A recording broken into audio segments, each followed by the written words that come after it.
Hey everybody, welcome. I just wanted to pop in and say hello. I'm out for a walk. I'm standing in shade, so I hope you can see me because the sun is so crazy bright here. Look at this day. This is October 4th and it is a beautiful fall day. This is the kind of day that just makes you go,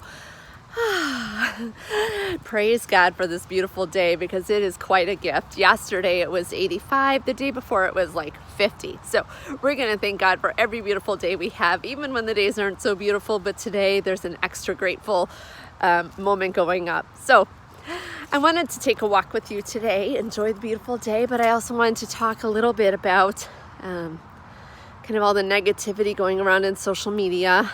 I recently, as in like an hour and a half ago, was scrolling through Facebook and I saw a post of someone talking about victimhood, and there was quite a backlash on that post. Women saying, how dare you, tell someone they shouldn't live in victimhood. Other people saying, you're absolutely right, people need to move on, they can't live in a state of negativity. And it really got me thinking about that. Life is filled with bad things, right? Like everyone. Do you know anyone whose life is perfect? Because I don't know anybody. Right? I have a friend posted that their best friend died this morning. My brother-in-law took my sister to the hospital. It's everywhere. Everyone has bad stuff that happens to them. And I have to wonder, what makes some people move on from that in those moments and take those experiences and learn from them and grow from them? And what makes some people kind of remain in those moments and live there and never move out, right? And that's kind of that whole victimhood mentality that we're talking about. I don't know. I don't know the answer. But I do know that living in a state of victimhood is not a pretty neighborhood.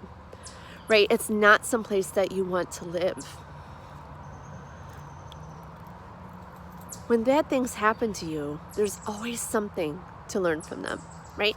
I'm not saying it's easy. I'm not saying it's like, someone beat me up in the back alley and I'm just going to go ahead and strut down that alley every day. Not saying it's easy. What I'm saying is it's worth it, right? Because you owe it to yourself to move on. Right? You owe it to yourself to move out of a state of victimhood and move into a state of peace. Right? Because whatever happened to you, you can't control. Right? You can't control those things. Things happen. Is it awful? Yeah, absolutely. Absolutely. No one's saying that experiences that you had or went through are okay. What I'm saying is you need to find a way to move forward and move out of that. And that's a decision on your part. And that's not a popular opinion. And most people don't want to hear that. But when you live in a state of victimhood, that is your choice.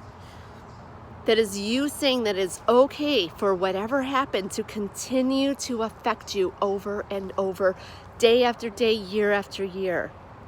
And if that's the life you want to live, then, so be it. I can't change you if that's what you want to do.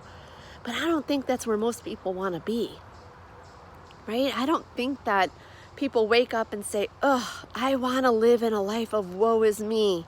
I was attacked. I was beaten. I was robbed, right? I don't think people want to live there. So that's a choice that you have to make every morning when you wake up, right? You can acknowledge the hurt. You can say, man, that sucked. That was awful. But you know what? I'm going to go forward and I'm going to succeed and I'm going to go out and inspire others in spite of what happened to me. I'm here today talking to you.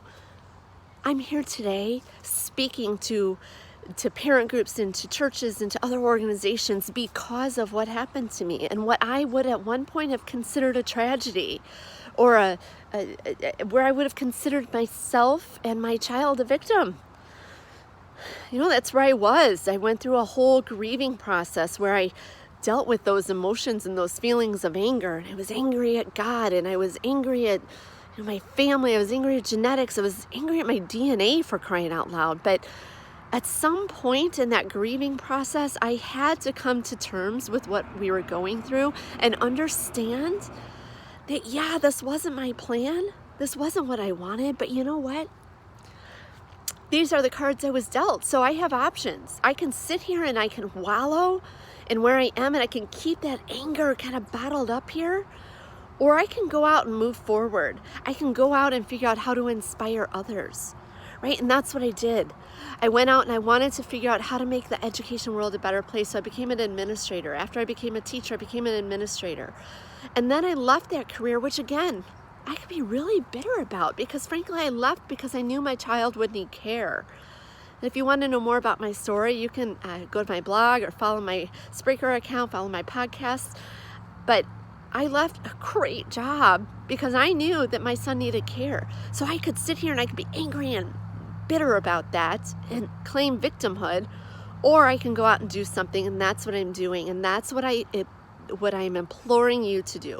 If you are experiencing feelings of victimhood because of something happened to you, I am sorry you are there, and I am sorry for whatever it is that happened to you. But I implore you to get up today, now, and make the decision that whatever happened to you is not going to control you, because you have the power to do that. That is within you, right here, right here. You can get up and make that decision to make that change. And then when you make that decision to make that change, what can you do? How can you go out into this big, beautiful world back here and make a difference with other people? Is it volunteering at a women's group to help women of assault? Or is it going to a school to help children of poverty? What is it that you can go out and do to help others, to prove that whatever happened to you does not control you? That you are a better person because of what happened? I implore you to go out right now, make that decision, and go out and find something good to do in this world to make this world a better place. I'll see you soon. Bye.